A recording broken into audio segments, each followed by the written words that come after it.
What if I told you that your peace has never been in other people's hands, not in what they say, not in what they do, not even in how much they try to hurt you? The truth is, no one has ever truly made you angry. They've only revealed where you haven't healed. Most people spend their lives reacting, emotional puppets pulled by strings they refuse to see. One comment ruins their day. One betrayal breaks their spirit. One misunderstanding turns into a war. But it doesn't have to be that way. The Stoics believed that real strength isn't about being untouchable. It's about being unshaken. Your calm isn't supposed to be this fragile thing, constantly at the mercy of other people's moods, opinions, or mistakes. It's supposed to be rooted in reason, in clarity, in the part of you that can step back, breathe, and choose how to respond, not just how to react. The world will test you. That's a given. But whether you get pulled into its chaos, that's your choice. This video is about reclaiming that choice. It's about learning how to protect your calm like it's sacred, because it is. Through the lens of Stoicism, we'll walk through some of the most powerful shifts you can make today.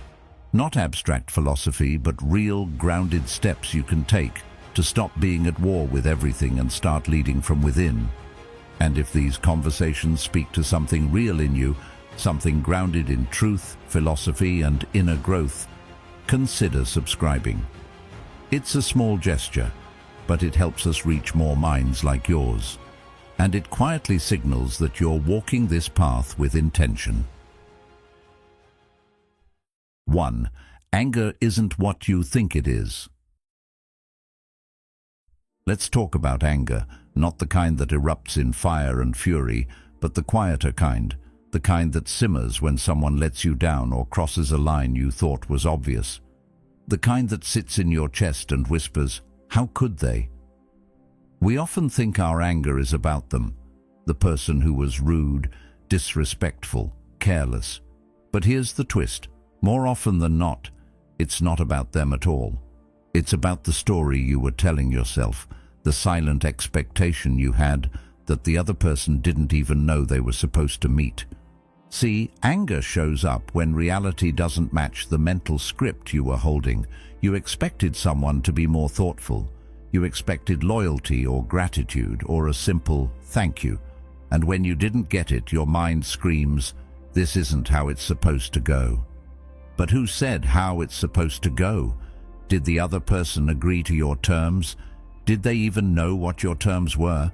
Carl Jung once said, "Everything that irritates us about others can lead us to an understanding of ourselves." That hits hard, because what if your anger isn't just a reaction, but a mirror? What if it's showing you something unresolved inside you, something worth exploring rather than suppressing or exploding over? Stoicism teaches us to challenge our assumptions. So if someone else's behavior makes you mad, the Stoic response isn't to lash out. It's to pause, to trace that anger back to its root, to ask, what was I hoping for that didn't happen? What belief just got threatened? Let's make this real. Your friend cancels on you again, and you're fuming. Not because of the cancellation itself, but because somewhere in your mind, there's a belief. People who care about me follow through. They don't flake. And maybe that belief comes from past letdowns. Maybe from a place where you felt unimportant or forgotten. That's not weakness. It's human. But the key is recognizing that the anger isn't about this one cancelled plan. It's about a deeper wound being touched. Socrates once said, "The unexamined life is not worth living." And when it comes to emotion, especially anger, examining it is where the wisdom lives. Instead of reacting blindly, you start asking, why did this bother me so much? Why this and why now? And just like that, you go from being controlled by your emotions to learning from them. Aristotle believed that anyone can become angry. That's easy. But to be angry with the right person at the right time, for the right reason, and in the right way, That's the hard part. That's the art. That's emotional maturity. So here's a simple practice. When you feel that rise of frustration, instead of clenching your jaw or firing off a text, take a moment, ask yourself, what expectation just got violated, and why was I so attached to it?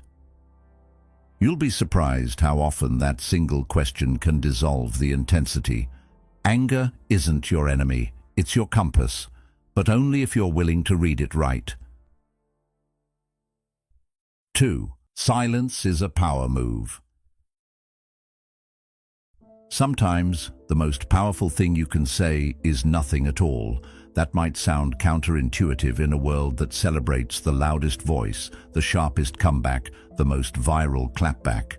We've been taught that silence means weakness, that if you don't speak up immediately, you're letting someone walk all over you. But what if that's not true? What if, in many cases, silence isn't surrender, it's self-control? Let's be honest. Most of us have said something in the heat of the moment that we wish we could take back.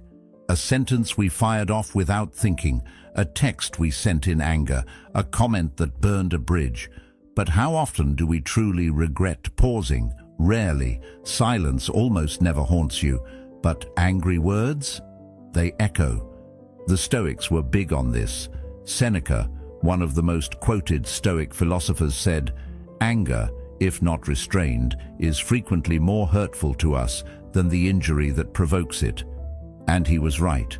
When we react instantly, we're not responding from wisdom, we're reacting from impulse, and impulses are rarely wise.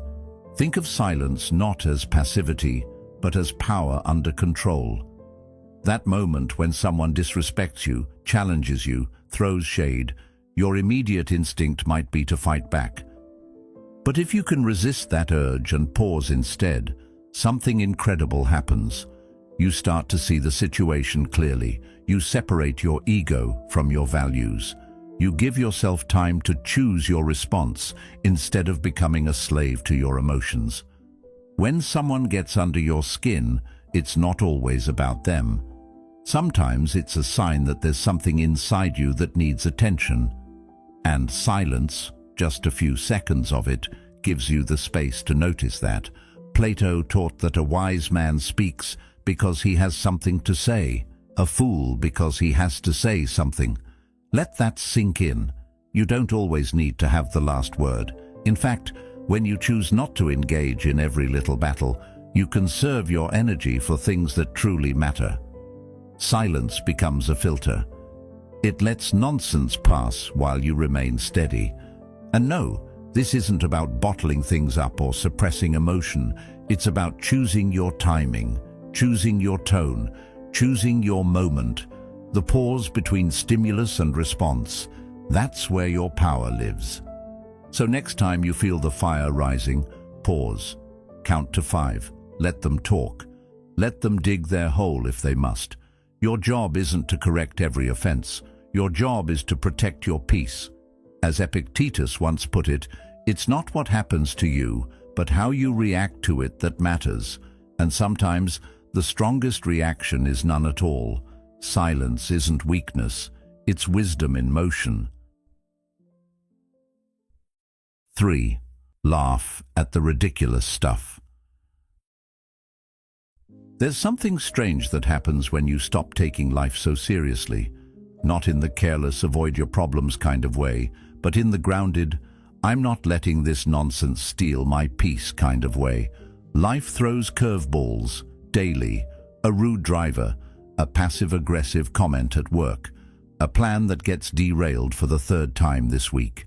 And yet, we act shocked every time, like we expect the world to suddenly behave. But here's a truth the Stoics knew well. Suffering increases when you demand that reality be different than it is. Marcus Aurelius wrote, "If you are distressed by anything external, the pain is not due to the thing itself, but to your estimate of it." And what better way to challenge that estimate than with a laugh? Because here's the thing, laughter isn't weakness, it's resistance. It's your soul refusing to be shaped by pettiness. It's the calm refusal to let small things become big burdens. When you laugh, you're not pretending the problem doesn't exist. You're just making it clear that it doesn't get to define your emotional state. Aristotle once said that laughter is a trait unique to humans. That tells you something. It's not just a social reflex, it's a tool, one we can use to cut through tension, to shrink problems down to their actual size, and to remind ourselves this moment isn't everything. Think about it. Someone cuts you off in traffic. You can slam the horn, yell into the void, replay it for hours, or you can exhale and smile like, yep, there it is. Chaos doing its thing. Same moment, totally different energy. The first keeps you tense and reactive. The second keeps you human. Carl Jung offered a perspective that adds another layer here. He said, even a happy life cannot be without a measure of darkness, and the word happy would lose its meaning if it were not balanced by sadness. The message, expect some mess, and when it arrives, choose how to meet it. Plato believed that comedy and tragedy were two sides of the same coin, and you see that in daily life. One moment, you're frustrated. Step back 5 feet, and suddenly it's funny. It's ridiculous. It's just life doing what life does. The real challenge is choosing your response. Not everything deserves your outrage. Not every hiccup needs a meltdown. Sometimes the most stoic move isn't silence or discipline. It's lightness. It's perspective. It's that quiet smile that says, I see the chaos and I choose peace anyway. So here's your new reflex. When something dumb happens, before you react, grin. Even if it's just a flicker, even if you're still annoyed, let that grin remind you you're bigger than the moment. You're not here to be tossed around by every little thing. You're here to move through life with grace. And sometimes that grace starts with a laugh. 4. Think long game, not instant wins. There's a quiet kind of strength in walking away from a fight you know you could win. Not because you're afraid, not because you don't have the right words or the sharper edge, but because deep down you know peace is more valuable than proving a point. The real flex isn't dominating the argument, it's not needing to. Think about it. How many times have you won an argument only to sit with that weird, empty feeling afterward? Maybe you were right. Maybe you made your case perfectly. But instead of feeling victorious, you felt agitated, heavy, maybe even a little guilty. That's because the goal wasn't truth, it was control, and control rarely brings peace. The Stoics had a word for this, apatheia, not apathy in the modern sense, but a state of inner calm that isn't thrown off by other people's chaos. Marcus Aurelius, who ruled an empire surrounded by conflict, wrote, "The best revenge is to be unlike him who performed the injury." In other words, don't lower yourself to meet someone in their mess. Rise above it. When someone triggers us, it's rarely just about them. It's about what that conflict stirs up in us, our need to be seen, to be heard, to be right. But here's the thing. Not every trigger deserves a response. Some just need to be observed. Plato believed that self-mastery was the highest form of freedom, and that includes mastering your reactions. If you always need to have the last word, you're not free, you're hooked. You're on a leash, pulled by anyone who knows how to push your buttons. But when you choose peace over pride, you become unshakable. This doesn't mean you let people walk all over you. This isn't about being passive or avoiding hard conversations. It's about discernment. It's about asking yourself in the moment, is this conversation worth my energy, or is it just noise? Because energy is a currency, and once it's spent, you don't get it back. Socrates famously said, "Strong minds discuss ideas, average minds discuss events, weak minds discuss people." So when the conversation starts sliding into gossip, accusation, or ego-driven drama, consider whether it's worth participating in at all. Zoom out. Ask yourself, what kind of life am I trying to build? Who am I becoming in this moment? Because the truth is, you can win the argument and still lose the connection, still lose your composure, still lose yourself. So maybe the real win is knowing when to speak and when to stay silent, when to defend your truth, and when to simply walk away with your dignity intact. Not everything is worth a reaction. Save your energy for the moments that actually shape your future. Let the rest go. 5. Turn emotional control into a game. There's a kind of quiet pride in staying unbothered, not in a fake, I don't care kind of way, but in the deeply intentional way that says, I choose peace over pettiness. Because let's face it, life throws plenty of reasons to react. People cut in line, someone talks down to you, a message gets left unread. But what if you flipped the script and turned those moments into training reps for your mind? That's where the Stoics were ahead of their time. They didn't aim to feel nothing, they aimed to master everything.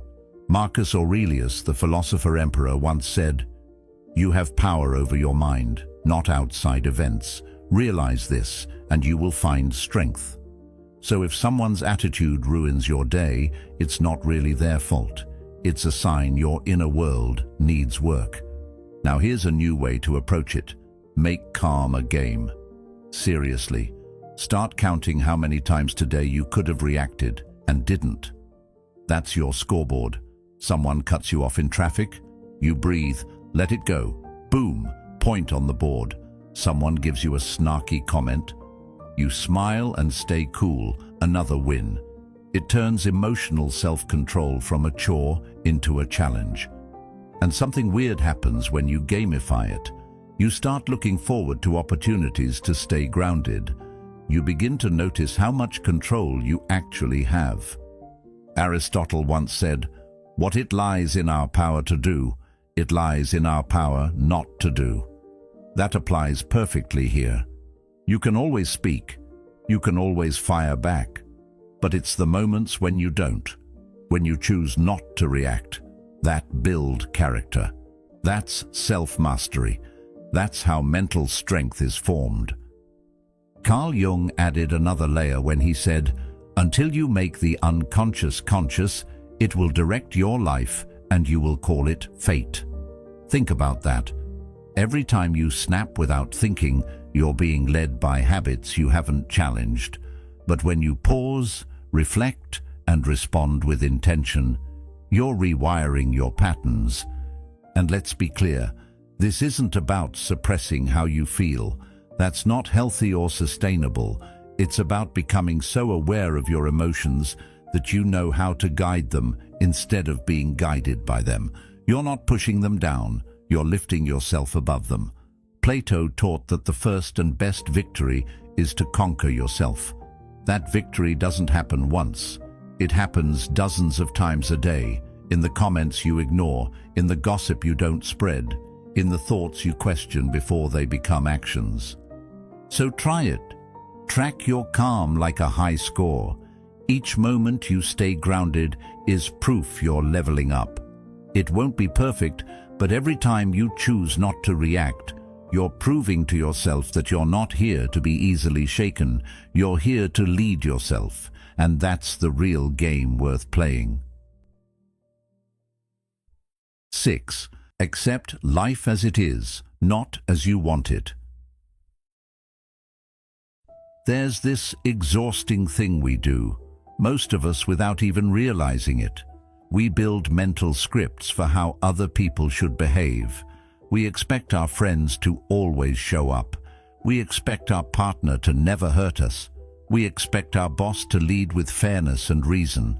And then, when they don't follow that script, when they go off course, we feel disappointed, confused, even betrayed. But here's the part we don't always admit. The script was ours. We just forgot to tell them they were in a play we wrote. Philosopher Epictetus, one of the core voices of Stoicism, had a simple truth. Some things are up to us and some are not. That's it. That's the line. And it's a hard pill to swallow until you realize how much peace is hidden inside that awareness. Because the moment you stop expecting people to be different than they are and start focusing on how you show up in response, you reclaim your sanity. You suffer less when you stop arguing with reality. You stop waking up every day waiting for people to get it, for life to suddenly make sense, for the unfairness to correct itself. Plato once said, "Reality is created by the mind. We can change our reality by changing our mind." And that's what Stoicism encourages, a shift in perception, not perfection from the world around you. Carl Jung added depth to this idea when he wrote, "We cannot change anything until we accept it." Think about that. The longer you resist what is, the longer it owns you. The boss stays unfair, the friend keeps flaking, the relationship doesn't evolve, and every time you give your emotional energy to the same loop. Why are they like this? That question never brings clarity. It just drains you. Instead, ask the question the Stoics asked. What is in my control right now? Not, can I make them change? But, can I control how much space I give them in my mind? Can I control my reaction? Can I control whether I let their behavior dictate my peace? Socrates taught that the secret of change is to focus all your energy not on fighting the old, but on building the new. That includes your mindset. When you stop demanding that others behave in a way that comforts you, you become less reactive, less disappointed, and more grounded. You start living in reality, not in the fantasy version of how you wish things were. Acceptance isn't giving up, it's leveling up. It's saying, I see what this is. I don't love it, but I won't let it own me. Once you stop needing everyone around you to act right for you to feel right, you begin to feel a new kind of freedom. A calm that isn't dependent on conditions, a peace that isn't borrowed. It's built, and that's where your real power begins. 7. Stop taking everything personally. We're wired to take things personally. It's almost automatic. Someone doesn't text back. A coworker gives a cold stare. A friend pulls away without explanation. And our minds jump straight to self-blame. Did I say something wrong? Are they mad at me? Did I mess up? But here's the thing. Most of the time, it's not about you at all. The truth is, people carry whole worlds inside them. Unseen stress, insecurities, distractions, pain. And sometimes you just happen to be standing close when those things leak out. Marcus Aurelius, the Stoic emperor, said, "When you wake up in the morning, tell yourself, the people I deal with today will be meddling, ungrateful, arrogant, dishonest, jealous, and surly." That wasn't pessimism, it was preparation. He understood that most people act from their own noise, not out of personal attack. So why take their behavior so personally? When someone's actions sting, that's often a signal pointing back to something inside us. Maybe an old wound, maybe a need for validation. But the mistake is thinking it's always a reflection of your worth. It's not. Plato taught that we see the world not as it is, but as we are. Our filters, shaped by past experiences and emotional states, can twist a neutral event into something that feels deeply personal. So when someone snaps at you, your reaction might be more about how you interpret it than what they actually meant. That's why the Stoic practice of distinguishing appearances from reality is so powerful. You pause, you look again, you say, what else could this mean? Think of it like this. You're not the center of everyone's story. And that's not a bad thing. It's actually freeing, because it means you don't have to carry their energy. You don't have to fix their moods. You don't have to own their reactions. Aristotle said, "To avoid criticism, say nothing, do nothing, be nothing." But even that wouldn't guarantee peace, because people will still project their inner chaos onto you. So what do? You create space, emotional distance, enough room to say, maybe this isn't mine to hold. You remind yourself, over and over if needed, what if this isn't even about me? That single thought can be a shield, soft but strong. Socrates believed that wisdom begins in knowing how little we actually know, and that includes knowing why people behave the way they do. So stop filling in their silence with self-blame. Stop interpreting every weird mood as a reflection of your flaws. You are not responsible for the storm someone else is fighting. You're only responsible for not letting it drag you under. That's Stoic strength, responding with clarity, not confusion, holding your center even when others lose theirs, and realizing that sometimes the kindest thing you can do for yourself is not to take it personally. 8. Anger doesn't fix things, it wrecks them. There's something addictive about anger. In the moment it feels like armor. You feel sharp, alert, ready to strike. Your heart's pounding, your words get faster, louder. It feels like power, like control. But then the dust settles, and what's left? Regret, distance, that awkward silence after something's been said that can't be unsaid, broken trust that might never fully heal. Anger is a master of disguise. It shows up dressed like strength, but deep down, it's often just fear or pain looking for an exit. It tells you that exploding is the only way to be heard, but really, it's the easiest way to lose your ground. Anger is like that friend who hypes you up to throw hands and then disappears the second real consequences arrive, and you're left cleaning up the mess alone. The Stoics knew this well. When you react in anger, you might win the moment, but lose the relationship, lose the respect, lose your peace.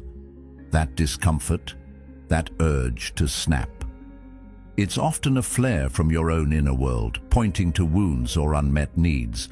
And if you can pause just long enough to examine it, you open the door to something far more powerful than anger, awareness. Plato believed that true courage is knowing what not to fear. And sometimes, what we fear most is looking weak. We think that staying calm is surrendering power, when in reality, it's the highest form of control. The person who can stay centered when everything around them is spinning, that's not weakness, that's strength with roots. The Stoic view of fire was this: use it wisely. Let it warm, not scorch. That means channeling the energy anger brings into something productive. Let it fuel a boundary, not a blow-up. Let it sharpen your clarity, not your tongue. Let it push you to act, but not to attack. Aristotle once said, "Anybody can become angry, that is easy. But to be angry with the right person, to the right degree, at the right time, for the right purpose, and in the right way, that is not within everybody's power and is not easy." That's emotional discipline. That's choosing your response instead of being owned by it. So next time the fire rises, pause.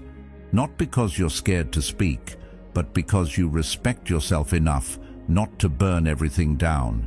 You can be assertive without being aggressive. You can be clear without being cruel. You can stand your ground and still walk away with grace. Because real power doesn't come from yelling louder. It comes from staying calm longer. 9. Resentment is heavy. Let it go.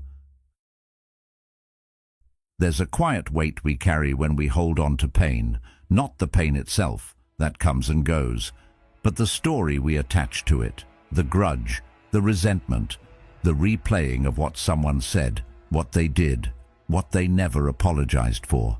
And every time you think about it, you feel that sting again. the same hurt, just recycled through memory. It's exhausting. Here's the hard truth. The person who hurt you probably isn't thinking about it anymore. They've moved on. They're living their life, sipping coffee, scrolling through their phone, unaware that they still live rent-free in your mind. Meanwhile, you're carrying around their words like a fresh wound. But it's not fresh. It's old. It's scar tissue you keep picking at. Marcus Aurelius, the Stoic emperor, wrote, "The best revenge is to be unlike your enemy." In other words, don't let someone else's cruelty turn you into a prisoner of your own bitterness. Don't let their behavior dictate your inner world. That's not justice. That's surrendering your peace. Carl Jung once said, "I am not what happened to me. I am what I choose to become." That's the shift. Letting go isn't about erasing the past. It's about refusing to let it define you. It's saying, yes, this hurt. Yes, it changed me. But I won't let it shape who I am moving forward. You take back authorship of your own story. Aristotle believed that we are what we repeatedly do. So if you rehearse resentment, if you practice bitterness, you become shaped by that energy. It becomes your emotional baseline. But you can choose to interrupt that cycle. You can choose to practice something else. Forgiveness, not for them, but for yourself. Plato taught that the soul is harmed more by injustice committed than injustice received. When you hold a grudge, when you fantasize about getting even or proving your worth, you're prolonging your own suffering. You're tethering your peace to someone who may never make it right. So try this, just once. Say it out loud. This happened. It hurt, but it's over. Not because you're okay with it, not because it was fair, but because you're done letting it hold you hostage. Say it for your sanity, not their sympathy. Letting go doesn't mean forgetting. It doesn't mean what they did was acceptable. It means you're done reliving it. You're done bleeding for someone else's wound. You're finally choosing to stop carrying something that no longer serves your growth. The Stoics didn't aim to become cold or indifferent. They aimed to live wisely, to let go of what they couldn't control, to stay grounded in the present, not dragged backward by the past. So maybe the real strength isn't in holding on. Maybe it's in saying, I've carried this long enough. Now I'm setting it down, and then walking forward, lighter, freer, wiser. 10. You're not here to fix everyone. One of the quickest ways to lose your peace is trying to manage everyone else's life. It sounds noble at first, wanting to help, to guide, to protect the people you care about. But somewhere along the way, it shifts. That helpfulness becomes control. And suddenly, your mood is tied to their decisions. Your energy is spent chasing their change, and your sanity is hanging on whether or not they get it. It's a losing game. Here's the truth. You can't control people. Not your partner, not your kids, not your parents. You can't control your friends, your co-workers, or that one relative who refuses to listen no matter how many times you repeat yourself. Influence? Sure. Inspire? Absolutely. But control? That was never yours to hold. The Stoics were crystal clear about this. Epictetus, one of their great teachers, said, "Some things are in our control and others not." The problem is we forget which is which. We think if we just say it the right way, if we just care hard enough, people will change. But change doesn't happen on your timeline. It happens on theirs, if it happens at all. Carl Jung offered a powerful insight when he said, "Knowing your own darkness is the best method for dealing with the darkness of other people." Instead of trying to fix everyone else, start with yourself. Are you modeling the calm, clarity, and compassion you wish they had? Are you showing, not telling, what growth actually looks like? Socrates believed that true wisdom was knowing how little we truly know. And that applies doubly when it comes to other people's paths. You don't know what they need to learn or when they need to learn it. And trying to force the lesson on them often pushes them further away. Think about it. Have you ever wanted to listen to someone who constantly hovered over your choices? Probably not. Aristotle said, "The ultimate value of life depends upon awareness and the power of contemplation rather than upon mere survival." That awareness begins with recognizing your limits. You can offer insight, sure. You can extend patience. You can hold space. But the moment your peace hinges on their progress, you're in dangerous territory. You've handed them the keys to your emotional house. So what's your real job? It's not to micromanage grown folks. It's to lead by example, to stay steady, to show kindness without controlling, to give advice without expecting obedience, to release people from the unspoken contract that says, "You must change so I can be okay."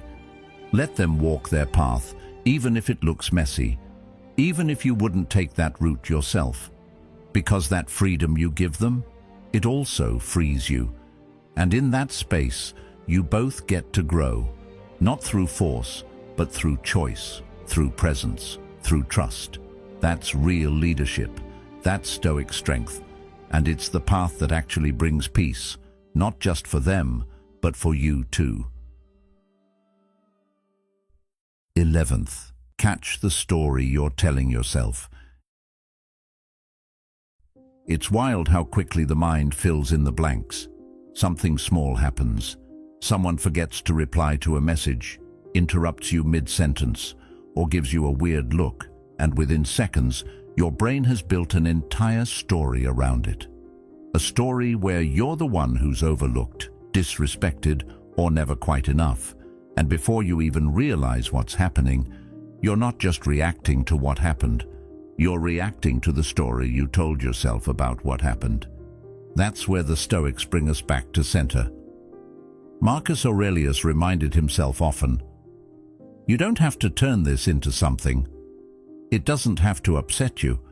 That line is deceptively simple, but it's everything. It reminds us that there's always a choice between the stimulus and the story we create around it.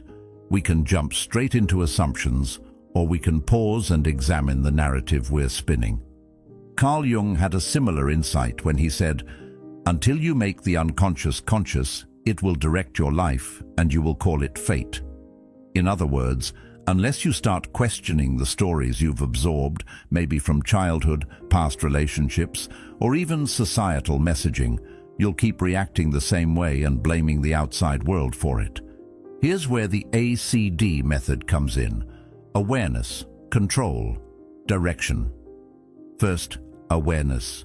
Catch the moment your body tightens, your chest gets hot, or your mind starts racing. That's the signal. Instead of letting it sweep you away, pause. Notice it. Second, control. This doesn't mean pushing the feeling down. It means slowing your response. It means taking a breath, counting to 5, or simply saying, "Wait, what's really going on here?" And finally, direction. This is where the real power lies. You choose a better, more grounded interpretation. Maybe they didn't ignore you. They just didn't see the message. Maybe that criticism wasn't meant to hurt. It was just blunt. Maybe this isn't a personal attack. It's just life being messy, as it always is. Socrates taught that the unexamined life is not worth living. And that's what this is about. Examining the meaning we assign to things before letting those meanings rule our emotions. Because most of the time, it's not the situation that upsets us. It's the story we tell ourselves about the situation. Aristotle said that wisdom begins in wonder. So wonder, even when you're triggered. Wonder if the story is real or just familiar. Wonder if this is a chance to react the way you always have, or the way you wish you could. You can't always control what happens, but you can absolutely rewrite the script your mind runs with. And the more you practice it, the more you become the author of your response, not a character tossed around by your reactions. That's not just emotional intelligence, that's Stoic mastery. 12th, Solve more, argue less. Let's be honest. Most of us don't walk into an argument looking for clarity. We walk in looking for a win. Somewhere deep inside, there's that quiet voice saying, "I need to be right." And that's where the trouble begins. Because once ego takes the wheel, the actual problem becomes a background prop. The conversation turns into a battle of pride, not a search for understanding. Socrates believed that dialogue, real, open, thoughtful dialogue, was the foundation of wisdom. But how often do we actually have those kinds of conversations? Too often, we're not listening to understand. We're listening to reload, crafting our comeback while the other person is still talking. That's not communication. That's combat. The Stoics warned about this tendency. Epictetus said, "We have 2 ears and 1 mouth so that we can listen twice as much as we speak." Simple, but powerful, especially when tensions rise. In heated moments, the most radical thing you can do is stay calm, not passive, calm. There's a difference. That sting you feel during an argument, it's often less about what was said and more about what got touched inside you. Insecurity, fear, old wounds. If you can pause long enough to see that, you stop reacting and start responding. Now, imagine approaching an argument with a different goal, not to win, but to resolve, not to dominate, but to connect. What changes? Try this next time. Lower your voice. There's a natural instinct to raise it when we feel threatened, but a calm voice disarms tension. It changes the energy in the room. It signals, "I'm here to talk, not to attack." Then ask better questions. Instead of, "How could you say that?" Try, "What made you feel that way?" Instead of, "What's your problem?" Try, "What are you really trying to say?" Questions like that open space, not just in the conversation, but in the other person's mind. Aristotle believed that true wisdom lies in knowing when to speak and when to stay silent. In arguments, that wisdom shows up in your ability to pause, to say, "Help me understand," not sarcastically, genuinely. Those words can take the heat out of almost any conflict. And here's the thing, when everyone else is reactive, the calmest person becomes the anchor. They don't just calm themselves, they calm the room. People look to them because composure is magnetic. Strength that doesn't shout is rare, and rare things lead. So next time you find yourself in a conflict, don't aim to win the argument. Aim to keep your integrity. Aim to steer the room, not by force, but by presence. That's how leaders move. That's how Stoics think. That's how real change starts. 13. Your body knows before you do. Sometimes your body knows the storm is coming before your mind does. You're sitting there trying to focus and suddenly your jaw is tight. Your chest feels heavy. Your breath shortens. And then, almost like clockwork, something small sets you off. But if we're being honest, it wasn't that one comment or that little delay. The trigger was just the last drop. The tension had been building long before, and your body tried to warn you. Modern psychology backs this up. Carl Jung once said, "The body is the unconscious mind." That tight chest, that knot in your stomach, those clenched fists, they're not random, they're messages, signals that something in your inner world is trying to get your attention. And most of us, we don't listen. We push it down, we distract ourselves, we stay busy. Until boom, one small thing turns into a full-blown explosion, and then we're left wondering, where did that come from? The Stoics understood this pattern even before we had terms like fight or flight. Epictetus taught that we are disturbed not by things, but by the views we take of them. But how can we adjust our view when we're already spiraling? That's where bodily awareness comes in. When you notice tension early, you get a chance to stop the spiral before it takes over.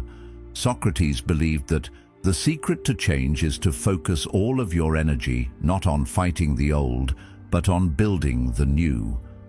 Learning to tune into your body is one way to build that new. It means catching the signal before it becomes a scream. It means seeing the clenched jaw as a whisper, not a failure. Here's a practical way to start. Next time you feel that inner squeeze, pause. Don't react, just notice. Breathe in deeply through your nose, hold for a second, and exhale slowly. Then ask yourself, what am I really reacting to? Not what just happened, but what it's hitting inside you. Is it rejection? Is it fear? Is it an old wound getting poked? Plato said the body is the vessel of the soul, and if that's true, then learning to listen to your body is learning to understand your deeper self. It's not weakness, it's wisdom. It's how you become less reactive, more responsive, less chaotic, more composed. The world will keep testing you. People will keep saying things, doing things, forgetting things. But if you can stay tuned into your inner signals, if you can respond to your body like it's your teammate, not your enemy, you start moving through life with a kind of quiet strength that people feel without you saying a word. Your body is an early warning system. Don't ignore it. Respect it. Work with it. That's not just emotional intelligence. That's stoic resilience, built from the inside out. 14. Protect your attention like it's gold. Every day your attention is up for grabs, and not just from ads or notifications, but from people. People who want a reaction, people who push your buttons, test your patience, pull at your energy. Some do it with good intentions, others, not so much. The internet troll who leaves a snarky comment, that co-worker who thrives on drama, the ex who reappears just to see if they still have access. They all want something from you, even if it's just your emotional presence. But here's something the Stoics understood deeply. Not everyone deserves your reaction. Not every voice deserves your energy. And one of the most overlooked ways to protect that power, being selective about where you place your attention. Carl Jung once wrote, "What you resist persists," meaning the more you engage with things that drain you, out of anger, out of pride, out of habit, the more those things grow in your mind. That one negative comment turns into an inner dialogue. That petty coworker consumes your day. That message from your ex. It reopens wounds you were finally starting to heal. And you wonder why you feel exhausted, scattered, frustrated. But it's not just what's happening around you. It's what you're choosing to give your energy to. Socrates believed that the key to a meaningful life was not in knowing many things, but in knowing which things matter. That's the filter you need. Before you respond, before you even notice something, ask yourself, does this deserve me? That's a powerful shift. Instead of reacting to everything, you start curating your mental space like it's your most valuable property, because it is. Aristotle taught that the mark of an educated mind is to entertain a thought without accepting it. You can see the drama, hear the insult, witness the chaos, and still not take it personally. You can let it pass. You can scroll by, not out of indifference, but out of discipline. Because here's the truth, your attention is currency, and if you spend it on nonsense, you go broke where it actually matters, on peace, on clarity, on creativity, on joy. Every response you give to something that doesn't deserve you is energy you've taken away from what does. So protect it. Guard it like it's gold. Because it is. The more you master your attention, the more you master your life. You become less reactive, more focused, more intentional, and slowly, without even announcing it, you step into the kind of calm that people notice, but can't quite explain. You don't owe your presence to everyone who demands it, especially not the ones who haven't earned it. Let them scroll by, let them fade, and keep your eyes and your energy on the life you're building, not the noise trying to pull you away from it. That's Stoic living, quiet, clear, unbothered. 15th gratitude, instant peace. Sometimes the smallest shift in perspective can change everything. One thought, one moment of awareness, and suddenly the emotional storm loses its grip. That's the quiet power of gratitude. It's not flashy, it doesn't yell, but it has this almost magical ability to calm the chaos within. Now, think about this for a second. You can't be genuinely angry and genuinely grateful at the same time. Try it. Anger says, "This isn't fair." Gratitude says, "But I still have something." It's like trying to walk in two directions at once. You can't do both. And that's why gratitude is the ultimate reset button. The Stoics understood this in their own way. Marcus Aurelius, even as emperor dealing with betrayal, war, and illness, wrote, "Don't hanker after what you don't have. Instead, think of the blessings you do have and how much you'd miss them if they were gone." That's not just a nice idea, it's a strategy, especially when your emotions start running the show. Carl Jung pointed out that no tree, it is said, can grow to heaven unless its roots reach down to hell. Gratitude doesn't mean pretending everything's fine when it's not. It means acknowledging the darkness and still seeing light. It's the act of anchoring yourself in what's real, not just what's wrong. Plato taught that the soul becomes wise through reflection, and what is gratitude if not reflection in motion? It takes you out of the spinning story in your head and brings you back to the present, to what's still good, still true, still yours.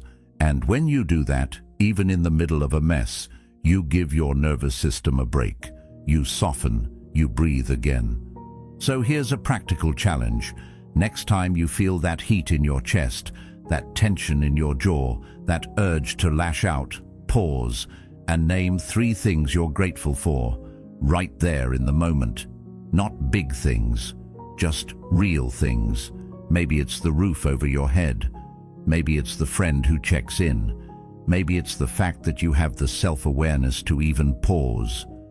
Socrates believed that contentment was found not by adding more to life, but by subtracting false desires. Gratitude does exactly that. It strips away the should-haves and why-me's and gets you back to what's real and enough. And from that place, you respond better, you think clearer, you move with intention instead of impulse. Anger narrows your world. Gratitude opens it. Anger sees the problem. Gratitude sees the full picture. It doesn't fix everything, but it helps you see clearly enough to make a better next move. That's the cheat code. Not because it avoids reality, but because it roots you in a better one. So no, gratitude won't erase the problem, but it will give you the clarity to stop being consumed by it. And sometimes that clarity is all you need to turn the moment around. Quietly, powerfully, stoically. Your peace was never about the noise around you. It was always about the strength within you. And every time you choose clarity over chaos, presence over reaction, you're not just surviving, you're becoming. If this spoke to something real in you, there's more waiting. Tap into the next video on screen.